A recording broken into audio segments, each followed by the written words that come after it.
Vital energy, needs and desires.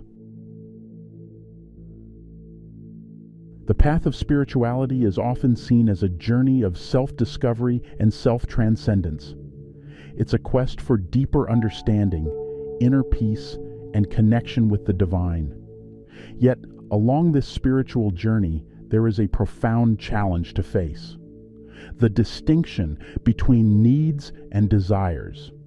Vital energy, the powerful life force within us, plays a crucial role in this. Vital energy is the invisible life force that animates us. It influences not only our physical well-being, but also our mental and emotional states. This vital energy often carries with it a natural drive for self-preservation and self-improvement. It fuels our ambitions and desires, prompting us to seek various ways to fulfill them. While desires can be seen as the products of vital energy's influence, distinguishing between genuine needs and insatiable desires is where spiritual wisdom comes into play. Needs are the fundamental requirements for our survival, well-being, and personal growth. They include essential elements like food, water, shelter, safety, and health. Meeting these needs is essential for a healthy and fulfilling life. Spiritual teachings encourage us to acknowledge and fulfill our genuine needs responsibly. Desires, on the other hand, often extend beyond basic needs. They encompass the ambitions and cravings that go beyond necessity. These desires can range from material possessions to personal achievements, status, and recognition.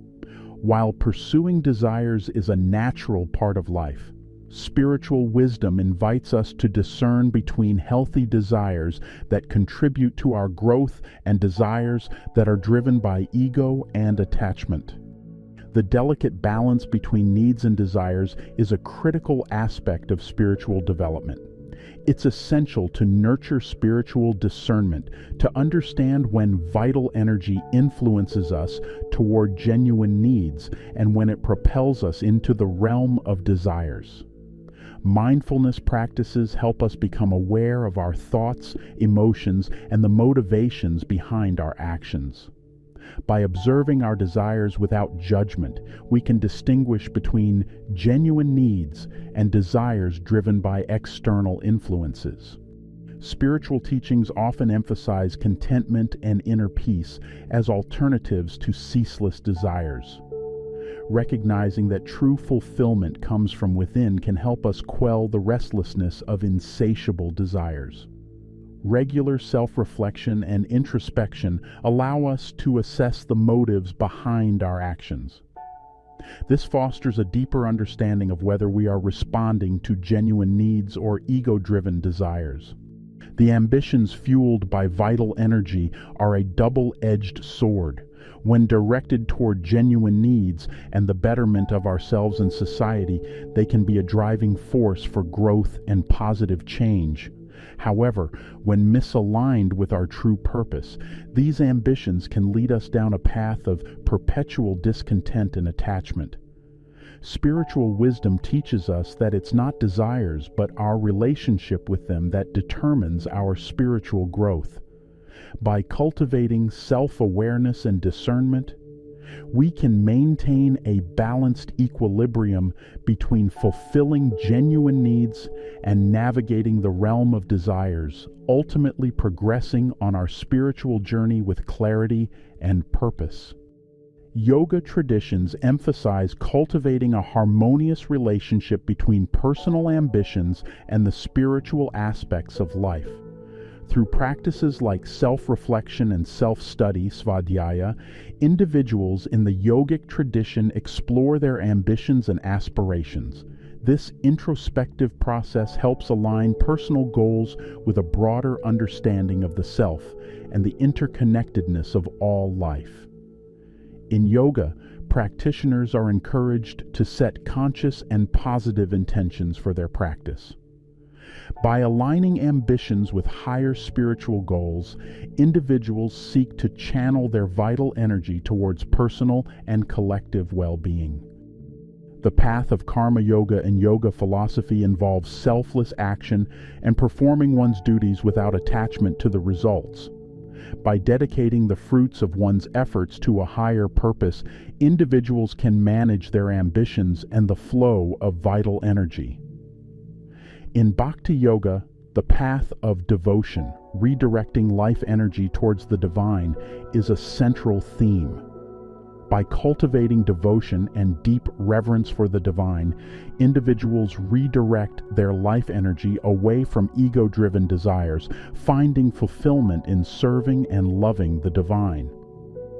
Redirecting life energy involves infusing thoughts, words, and actions with love for the divine, transforming mundane activities into acts of devotion.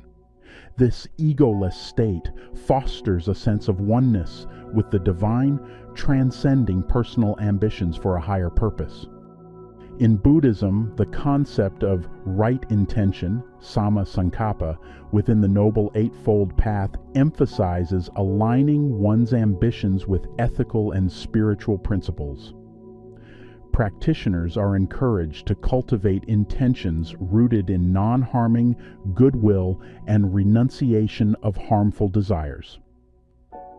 Mindfulness practices in Buddhism, such as vipassana meditation, involve observing thoughts and desires without attachment. This awareness allows individuals to discern which ambitions align with their spiritual growth and well-being. The Buddhist principle of non-attachment extends to ambitions. By focusing on the process rather than being overly attached to outcomes, individuals can manage their ambitions in a way that does not disrupt the flow of vital energy. Both yoga and Buddhism stress the importance of being consciously aware of one's ambitions and aspirations. Mindful consideration allows individuals to discern whether their goals are aligned with their spiritual path and the greater good. These traditions view the redirection of vital energy as a means of inner transformation. The process involves purifying one's intentions and cultivating qualities that contribute to personal growth. The Indian sage and yogi Sri Aurobindo deeply reveals the secrets of the vital being and the life force in his letters on yoga. Even apart from yoga, in ordinary life, only those are considered to have full manhood or are likely to succeed in their life. Their ideals or their undertakings who take in hand this restless vital, concentrate and control it, and subject it to discipline. It is by the use of the mental will that they discipline it, compelling it to do, not what it wants, but what the reason or the will sees to be right or desirable.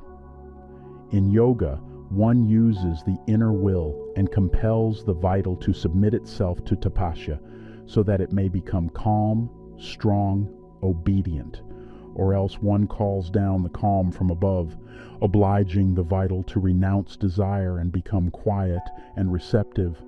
The vital is a good instrument but a bad master.